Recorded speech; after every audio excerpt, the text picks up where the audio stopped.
Brought to you by Agilus Diagnostics.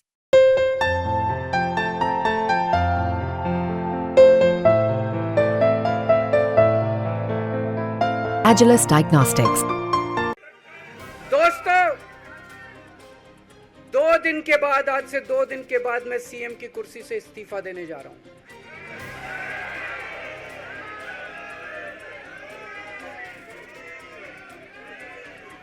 और मैं तब तक सीएम की कुर्सी पे नहीं बैठूंगा जब तक जनता अपना फैसला ना सुना दे।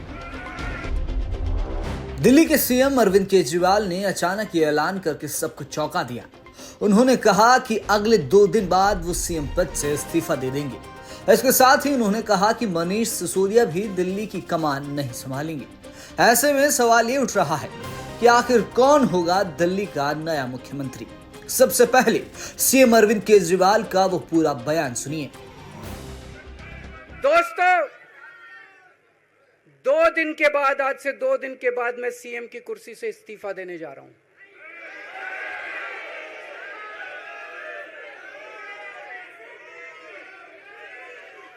और मैं तब तक सीएम की कुर्सी पे नहीं बैठूंगा जब तक जनता अपना फैसला ना सुना दे। मैं जनता के बीच में जाऊंगा, गली गली में जाऊंगा, घर घर में जाऊंगा, और जब तक जनता अपना फैसला ना सुना दे कि केजरीवाल ईमानदार है, तब तक मैं सीएम की कुर्सी के ऊपर नहीं बैठूंगा।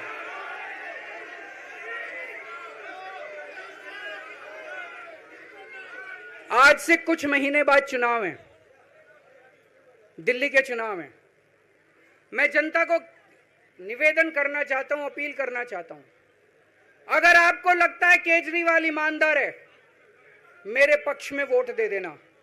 अगर आपको लगता है केजरीवाल गुनहगार है, मेरे को वोट मत देना। आप अगर मेरे को, आपका एक एक वोट मेरी ईमानदारी का सर्टिफिकेट होगा।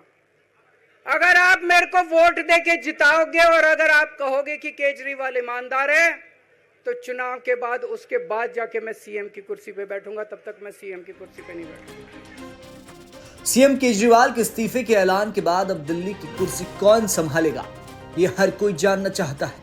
सिसोदिया के अलावा आम आदमी पार्टी के कुछ ऐसे बड़े नाम हैं जिनमें से किसी एक को सीएम की कुर्सी पर बैठाने का ऐलान किया जा सकता है।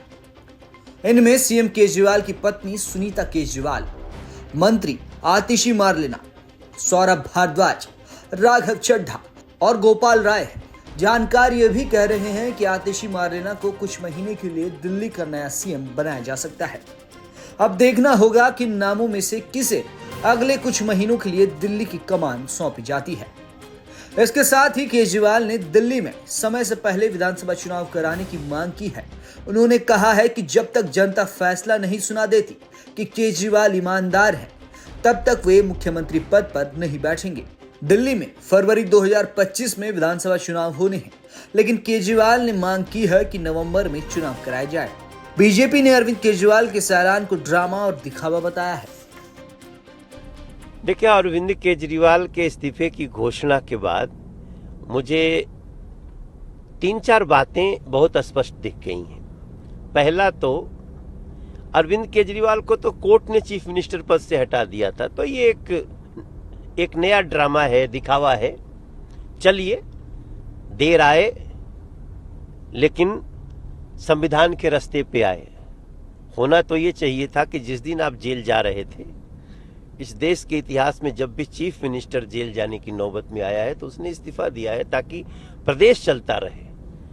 अरविंद केजरीवाल ने दिखाया कि हमारा ईगो बड़ा है, हमारे लिए प्रदेश बड़ा नहीं है, प्रदेश के लोग बड़े नहीं है हमारे लिए। चाहे दिल्ली ठप हो जाए, झुग्गी में सेवा न जाए, पानी न जाए, अनऑथराइज कॉलोनियों के लोग सिसक सिसक के रोए, कुछ फर्क नहीं पड़ता। दिल्ली में गड्ढे गड्ढे हो जाएं, अरविंद केजरीवाल को ऐसा लगता था वो चुने नहीं गए हैं, जैसे लगता वो राज गद्दी पर बैठे हैं।